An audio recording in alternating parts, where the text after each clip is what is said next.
Kantara chapter 1 cinema ಅದ್ಭುತವಾಗಿ ತೆರೆ ಕಂಡಿದೆ. ಮಾತ್ರವಲ್ಲ, ಅದ್ಭುತವಾಗಿ ಜನ ಕೂಡ ಅದನ್ನು ಸ್ವೀಕರಿಸಿದ್ದಾರೆ. ಆದರೆ ಅದೇ ಕಾಂತಾರ ಸಿನಿಮಾ ವಿವಾದಕ್ಕೂ ಕೂಡ ಕಾರಣವಾಗಿದೆ. ದೈವಸ್ಥಾನದ ಮೆಟ್ಟಿಲೇರಿದ್ದ ಕಾಂತಾರ ಸಿನಿಮಾ ವಿಚಾರ ತುಳುನಾಡಿನಲ್ಲಿ ತಾರಕಕ್ಕೇರ್ತಾ ಇದೆ. ದೈವಾರಾಧಕರು ಮತ್ತು ಕಾಂತಾರ ಸಿನಿಮಾ ತಂಡದ ದೈವಾರಾಧನೆ. ಕಾಂತಾರ ಸಿನಿಮಾ ದೈವಾರಾಧನೆಯನ್ನು ವೈಭವೀಕರಿಸಿದೆಯಲ್ಲ, ಅದು ಇವರ ಆಕ್ಷೇಪಕ್ಕೆ ಕಾರಣ ಆಗಿದೆ. ಸಿನಿಮಾದಲ್ಲಿ ದೈವಾರಾಧನೆಯನ್ನು ಬಳಕೆ ಮಾಡಿರೋದಕ್ಕೆ ದೈವಾರಾಧಕರೇ ಅದನ್ನು ವಿರೋಧ ಮಾಡ್ತಾ ಇದ್ದಾರೆ. ದೈವಾರಾಧನೆಯ ಅಪಹಾಸ್ಯದ ವಿರುದ್ಧ ಸಾಮೂಹಿಕ ಪ್ರಾರ್ಥನೆಯನ್ನು ಮಾಡ್ತಾ ಇದ್ದಾರೆ. ಕಾಂತಾರ ಚಲನಚಿತ್ರದಲ್ಲಿ ಪಂಜುರ್ಲಿ, ಗುಳಿಗ, ಪಿಲಿ ದೈವದ ಬಳಿಕ ದೈವದ ಆವೇಶ ಸೇರಿದಂತೆ ದೈವ ನರ್ತನದ ಬಳಕೆಯಾಗಿದೆಯಲ್ಲ, ಸಿನಿಮಾ ಬಿಡುಗಡೆ ಬೆನ್ನಲ್ಲೇ ಅನೇಕರಿಂದ ಈ ದೈವಾರಾಧನೆಯ ಅನುಕರಣೆ ಆಗ್ತಾ ಇದೆ. ಇದು ಸಹಜವಾಗಿ ಒಂದು ರೀತಿ ಮುಜುಗರವನ್ನು ತರ್ತಾ ಇದೆ. ಪ್ರಾರ್ಥನೆ ಮಾಡಲು ಹೋದಂಥ ದೈವಾರಾಧಕರಿಗೆ ಪಿಲ್ಚಂಡಿ ದೈವದ ನುಡಿ ಕೂಡ ಸಿಕ್ಕಿದೆ. ಹುಚ್ಚು ಕಟ್ಟಿದವರನ್ನು ಹುಚ್ಚು ಹಿಡಿಸ್ತೇನೆ, ದೈವದ ಹೆಸರಿನಲ್ಲಿ ಮಾಡಿದ ದುಡ್ಡನ್ನು ಆಸ್ಪತ್ರೆಗೆ ಸುರಿಸ್ತೇನೆ ಅಂತ ಹೇಳಿದೆ. ದೈವದ ಹೆಸರಿನಲ್ಲಿ ಮಾಡಿದಂಥ ದುಡ್ಡು ಆಸ್ಪತ್ರೆಗೆ ಸುರಿಸ್ತೇನೆ ಅಂತ ಹೇಳಿದೆ. ನಿಮ್ಮ ಹಿಂದೆ ನಾನಿದ್ದೇನೆ, ಹೋರಾಟ ಮುಂದುವರಿಸಿ. ದೈವದ ಎದುರು ನೋವು ತೋಡಿಕೊಂಡಿದ್ದಾರೆ ದೈವಾರಾಧಕರು. ದೈವಾರಾಧಕರಿಗೆ ಪಿಲ್ಚಂಡಿ ದೈವದ ಅಭಯ ಕೂಡ ಸಿಕ್ಕಿದೆ. ಪ್ರಾರ್ಥನೆಯ ಬಳಿಕ ದೈವಾರಾಧಕ ಶ್ರೀಧರ್ ಕವತ್ತಾರ್ ಹೇಳಿಕೆಯನ್ನು ಕೂಡ ಕೊಟ್ಟಿದ್ದಾರೆ.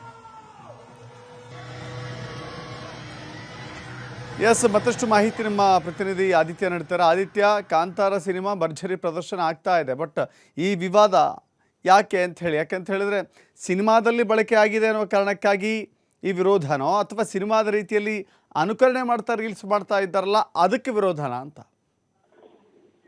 ದಶರಥ್, ಹೌದು. ಇಲ್ಲಿ ಸಾಮಾನ್ಯವಾಗಿ ಈಗ ಆಕ್ರೋಶದ ಕಟ್ಟೆ ಹೊಡೆದಿರೋಕ್ಕೆ ಕಾರಣ ಏನು ಅಂದ್ರೆ, ಈ ಸಿನಿಮಾದ ಬಳಿಕ ಒಂದಿಷ್ಟು ಥಿಯೇಟರ್ಗಳಲ್ಲಿ ಮತ್ತು ಹಾದಿ ಬೀದಿಯಲ್ಲಿ ಒಂದಿಷ್ಟು ಜನ ದೈವ ಮೈ ಮೇಲೆ ಬಂದ ರೀತಿಯಲ್ಲಿ ಅನುಕರಣೆಯನ್ನ ಮಾಡುವಂತದ್ದು, ಆತರ ಪ್ರದರ್ಶನವನ್ನ ಮಾಡುವಂತದ್ದು, ಇದರ ವಿರುದ್ಧ ಈಗ ಆಕ್ರೋಶಗಳು ವ್ಯಕ್ತವಾಗ್ತಾ ಇರೋದು. ಮತ್ತು ಇನ್ನೊಂದ್ ಕಡೆಯಿಂದ ಈ ಕಾಂತಾರ ಸಿನಿಮಾ ಬಂದ ಬಳಿಕ ಅನೇಕ ಸಿನಿಮಾಗಳಲ್ಲಿ ಮತ್ತು ಸೀರಿಯಲ್ಗಳಲ್ಲಿ ಈ ತರ ದೈವಾರಾಧನೆಯ ಬಳಕೆಯನ್ನು ತಡಿಬೇಕು ಅನ್ನುವಂತ ಕಾರಣಕ್ಕೋಸ್ಕರನೇ ಒಂದು ದೈವಾರಾಧನಾ ಸಂರಕ್ಷಣಾ ಸಮಿತಿ ಅನ್ನುವಂತ ಸಂಘಟನೆ ಕೂಡ ಸ್ಥಾಪಿತವಾಗಿತ್ತು. ಹಾಗಾಗಿ ಈಗ ಅವರು ಈ ಹೋರಾಟವನ್ನ ಮತ್ತೆ ಕೈಗೆತ್ತಿಕೊಂಡಿದ್ದಾರೆ. ಅಂದ್ರೆ ನಿರಂತರವಾಗಿ ಹೋರಾಟ ಆಗ್ತಾ ಇತ್ತು, ಆದ್ರೆ ಕಾಂತಾರದ ಸದ್ದು ಕೂಡ ಅದೇ ಮಾದರಿ ಇತ್ತು. ಆದ್ರೆ ಇದರ ಜೊತೆಗೆ ಈಗ ಯಾವಾಗ ಈ ತರದ ಒಂದು ವಿಕೃತಿಗಳು ಹೆಚ್ಚಾಯಿತು, ಈಗ ಹೋರಾಟಗಾರರು ಮತ್ತೆ ಹೋರಾಟಕ್ಕೆ ತೀವ್ರ ಸ್ವರೂಪದ ರೀತಿಯಲ್ಲಿ ಇಳಿದ್ದಾರೆ. ಇದರ ಹಿಂದೆ ಕೂಡ ಸಾಕಷ್ಟು ಬಾರಿ ಇದೇ ಮಾದರಿಯಲ್ಲಿ ದೈವದ ಮೊರೆ ಹೋಗಿದ್ದು ಇದೆ.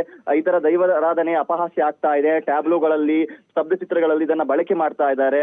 ಸೊ ಇದಕ್ಕೆ ತಡೆಯೊಡ್ಬೇಕು ಅನ್ನುವಂತ ರೀತಿಯಲ್ಲಿ ಸಾಕಷ್ಟು ಬಾರಿ ಆಕ್ರೋಶಗಳನ್ನ ವ್ಯಕ್ತಪಡಿಸಿ ಈ ಅಂದ್ರೆ ತುಳುನಾಡಿನ ಅಂದ್ರೆ ಕೋಸ್ಟಲ್ ವುಡ್ ನ ಅನೇಕ ತುಳು ಸಿನಿಮಾಗಳಲ್ಲೂ ಕೂಡ ದೈವಾರಾಧನೆ ಬಂದ ಸಂದರ್ಭ ಬಾಯ್ಕಾಟ್ಗೆ ಕರೆ ಕೊಟ್ಟಿದ್ದು ಕೂಡ ಇದೆ. ಅಂತ ತೀವ್ರ ಸ್ವರೂಪವನ್ನ ಈ ಹೋರಾಟ ಪಡೆದಿತ್ತು. ಇದೀಗ ಕಾಂತಾರ ಬಳಿಕ ಮತ್ತೆ ಈಗ ಈ ಹೋರಾಟ ಮುನ್ನೆಲೆಗೆ ಬಂದಿರುವಂತದ್ದು. ಈಗ ದೈವದ ಒಂದು ಸ್ಥಾನಕ್ಕೆ ಹೋಗಿದ್ದಾರೆ ದೈವಾರಾಧಕರು. ಅಂದ್ರೆ ಪೆರಾರ ಸಮೀಪದ ಪಿಲ್ಚಂಡಿ ದೈವಸ್ಥಾನಕ್ಕೆ ಹೋಗಿ ದೈವದ ಒಂದು ನೇಮ ಏನಿದೆ, ನೇಮೋತ್ಸವ ಕೋಲದಲ್ಲಿ ಅವರು ದೂರನ್ನ ನೀಡಿರುವಂತದ್ದು. ದೈವ ಕೂಡ ಇದಕ್ಕೆ ಅಭಯವನ್ನ ನೀಡಿದೆ. ಈ ಹೋರಾಟಕ್ಕೆ ನನ್ನ ಬೆಂಬಲ ಇದೆ, ಮತ್ತು ಯಾರು ಈ ತರ ಅನುಕರಣೆ ಅಂದ್ರೆ ಹುಚ್ಚು ಕಟ್ಟುವಂತದನ್ನ ಯಾರು ಮಾಡ್ತಾ ಇದ್ದಾರೋ ಅವರನ್ನ ನಾನು ಹುಚ್ಚು ಹಿಡಿಸ್ತೀನಿ, ಮತ್ತು ಇದರ ದೈವದ ಹೆಸರಿನಲ್ಲಿ ಯಾರು ಹಣವನ್ನ ಮಾಡ್ತಾ ಇದ್ದಾರೋ ಹಣವನ್ನ ನಾನು ಆಸ್ಪತ್ರೆಗೆ ವ್ಯಯಿಸುವಂತೆ ಮಾಡ್ತೀನಿ. ಅಂದ್ರೆ ಇದರ ಅರ್ಥ ನಾನು ಕಠಿಣವಾದ ಶಿಕ್ಷೆಯನ್ನ ಕೊಡ್ತೀನಿ ಅನ್ನುವಂತ ಎಚ್ಚರಿಕೆಯನ್ನ ದೈವ ನೀಡಿದೆ. ಮತ್ತು ಈ ಹೋರಾಟ ಈಗ ಏನು ನಡೀತಾ ಇದೆ ಬಹಳ ದೊಡ್ಡ ಸ್ವರೂಪದಲ್ಲಿ, ಅದನ್ನ ಮುಂದುವರಿಸೋದಕ್ಕೂ ಕೂಡ ದೈವ ಸೂಚನೆಯನ್ನ ನೀಡಿರುವಂತದ್ದು. ಇದನ್ನ ಮುಂದುವರಿಸಬೇಕು, ಮತ್ತು ಯಾವುದೇ ಮಾಧ್ಯಮಗಳಲ್ಲೂ ಕೂಡ ಅಂದ್ರೆ ಯಾವುದೇ ರೀತಿಯ ಸಿನಿಮಾ ಬೇರೆ ಯಾವುದರಲ್ಲೂ ಕೂಡ ದೈವಾರಾಧನೆ ಬರಬಾರದು, ಆ ರೀತಿಯ ಹೋರಾಟಗಳನ್ನ ಮಾಡಿ ಅನ್ನುವಂತ ಸೂಚನೆಯನ್ನ ಕೂಡ ದೈವ ನೀಡಿದೆ ಅನ್ನುವಂತ ಮಾಹಿತಿ ಇದೆ. ಹಾಗಾಗಿ ಇದು ಮತ್ತೆ ಒಂದು ಹೊಸ ಆರಂಭ ಅಂತ ಹೇಳ್ಬೋದು ದಶರಥ್. ಈಗ ಯಾವ ರೀತಿಯಲ್ಲಿ ಕಾಂತಾರ ದೊಡ್ಡ ಮಟ್ಟಿನಲ್ಲಿ ದೇಶವ್ಯಾಪಿಯಾಗಿ ಒಂದು ಬಹಳ ಹೆಮ್ಮೆಗೆ ಕಾರಣವಾಗ್ತಾ ಇದೆಯೋ, ಜನರು ಬಹಳ ಇದರ ಬಗ್ಗೆ ಒಳ್ಳೆ ಅಭಿಪ್ರಾಯಗಳನ್ನ ವ್ಯಕ್ತಪಡಿಸ್ತಾ ಇದ್ದಾರೆ. ಈ ಭಾಗದ ನಾಡು, ನುಡಿ, ಸಂಸ್ಕೃತಿ ಎಲ್ಲದರ ಬಗ್ಗೆ ಕೂಡ ಅದನ್ನ ಕಂಡು ಒಂದು ಅರ್ಥದಲ್ಲಿ ಬೆರಗಾಗಿದ್ದಾರೆ. ಈ ಕಾಂತಾರ ಹಿಂದಿನ ಕಾಂತಾರದ ಒಂದು ಇದು ಬಂದ ಸಂದರ್ಭದಲ್ಲಿ, ಪಾರ್ಟ್ ಬಂದ ಸಂದರ್ಭದಲ್ಲಿ ಕೂಡ ಈ ತರ ಪ್ರಚಲಿತಕ್ಕೆ ಬಂದಿತ್ತು, ಈಗ ಮತ್ತೆ ಬರ್ತಾ ಇದೆ. ಇದರ ಜೊತೆಗೆ ಚಿತ್ರತಂಡಕ್ಕೂ ಕೂಡ ಈಗ ಇದು ನುಂಗಲಾರದ ತುತ್ತಾಗಿ ಪರಿಣಮಿಸ್ತಾ ಇದೆ. ಇವನ್ ಹೊಂಬಾಳೆ ಫಿಲಮ್ಸ್ ನವರು ಕೂಡ ಇದರ ಬಗ್ಗೆ ಕಳಕಳಿಯನ್ನ ವ್ಯಕ್ತಪಡಿಸ್ತಾರೆ. ಅವರು ಒಂದು ಪೋಸ್ಟರ್ ಅನ್ನ ಕೂಡ ಮಾಡಿ ಹರಿಬಿಡ್ತಾರೆ.